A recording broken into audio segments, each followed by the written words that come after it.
Zato does not care about other things overtaking his current mission, whether it's Rathcon, whether it's his mom, whether it's the space dog with the flat cone around his neck. Bruh. Because somebody got lazy.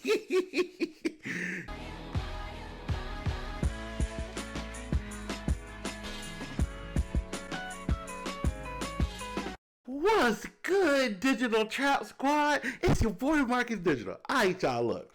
We all know that the Power Rangers franchise is mad frustrating. Okay? They'll line themselves up for greatness. Venjax and Beast Morphers. Then you get the cringiness. Ned and Beast Morphers. And all the Ned things he did. I thought Dino Fury Season 2 was gonna be the latter. But it's damn good, y'all. It's damn good. Now, look. It's so good that your boy gotta talk about Zords first, right? Okay. Seeing Zato take the T-Rex champion Megazord into outer space was one of my most favorite moments because it kind of wakes you up to how technologically advanced a Zord is. That it's able to do things that space shuttles and other NASA type inventions are not able to do, right? But also it got you out of the traditional Ranger environment. Hey, I'm the Grinch who stole Christmas, bitch. I'm getting ready to ruin some kid's night. You know those cities the Zords be in? That ain't really a city. It's a playset. Think Fisher Price, nigga. It's a toy. And seeing them away from that environment during a Megazord battle later on was so cool.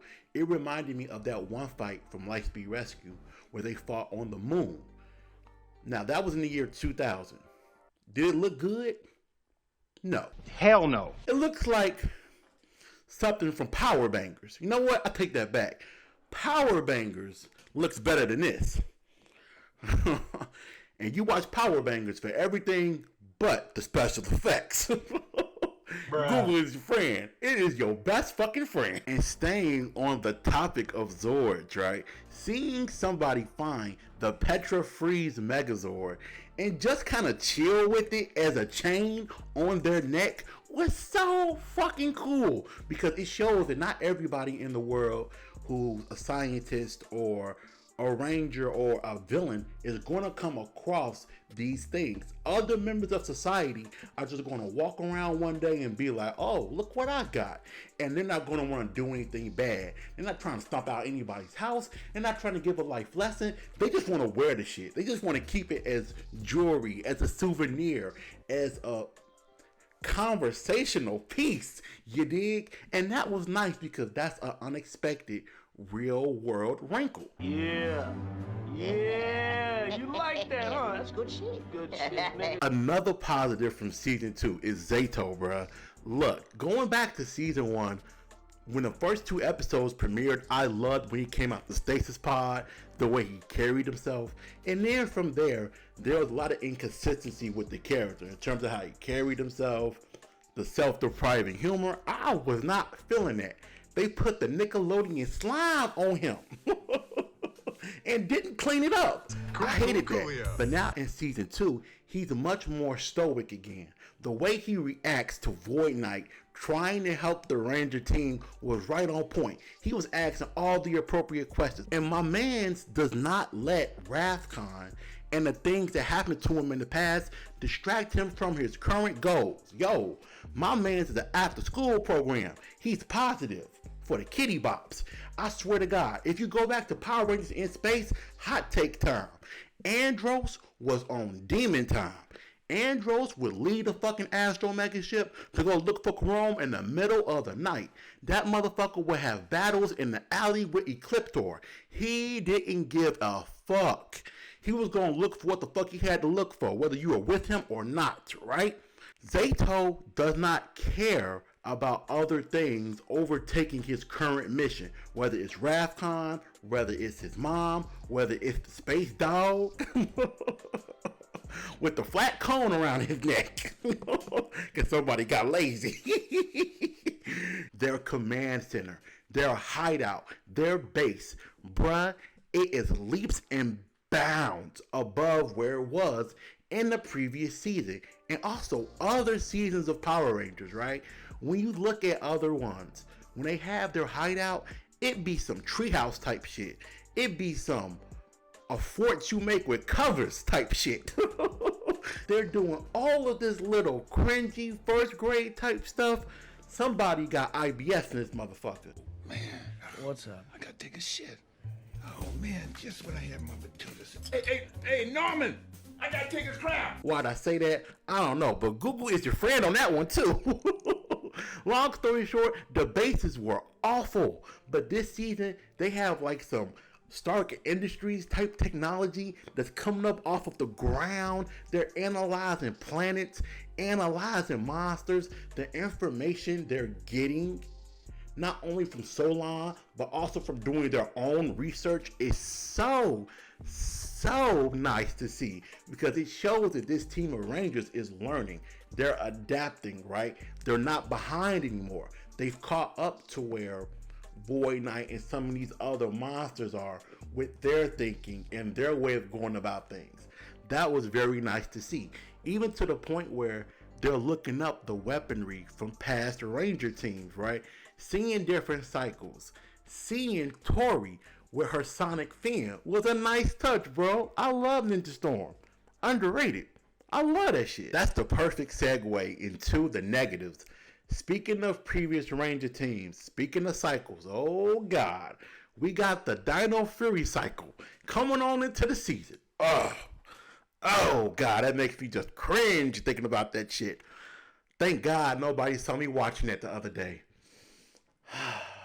I can still be a man when I leave the house later on today. Now, first off, if you're going to have Zato ride a bike, can we please stop with this pre-rendered, preset CGI animation? I hate that shit, because how are we as an audience supposed to be able to get an adrenaline rush from seeing the Red Ranger on this bike if it's all a premeditated animation? Dino Fury Cycle, Plasma Blast!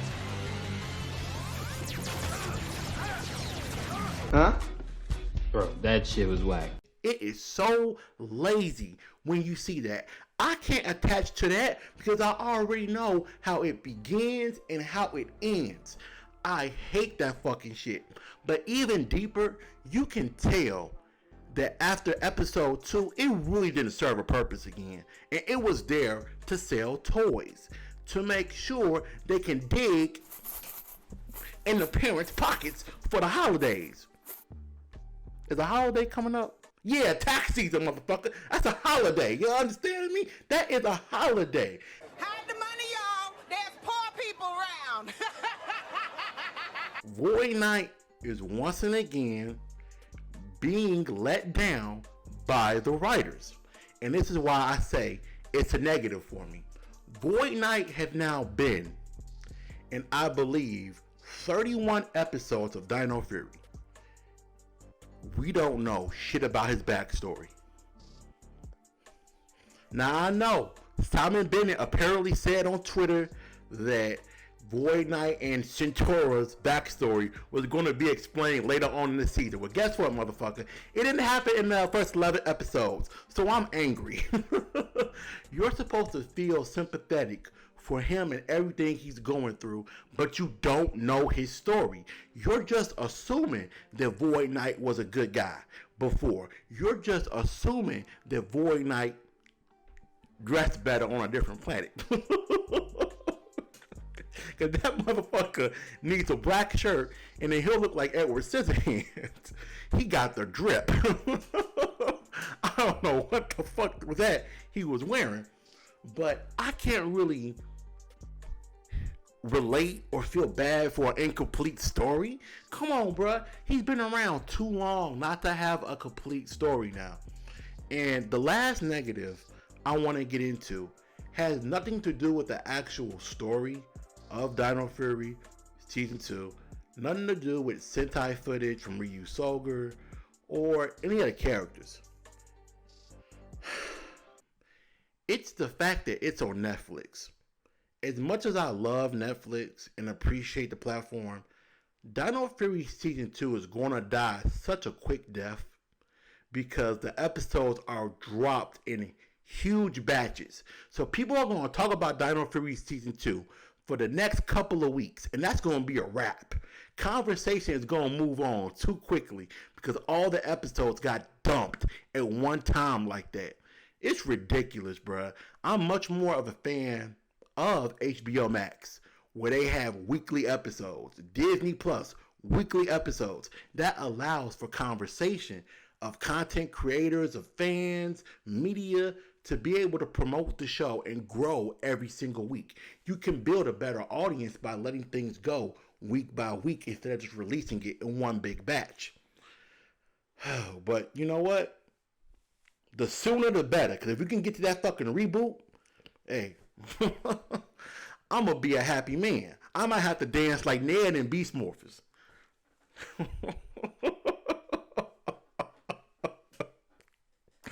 Well, I had to leave the house when I saw that one.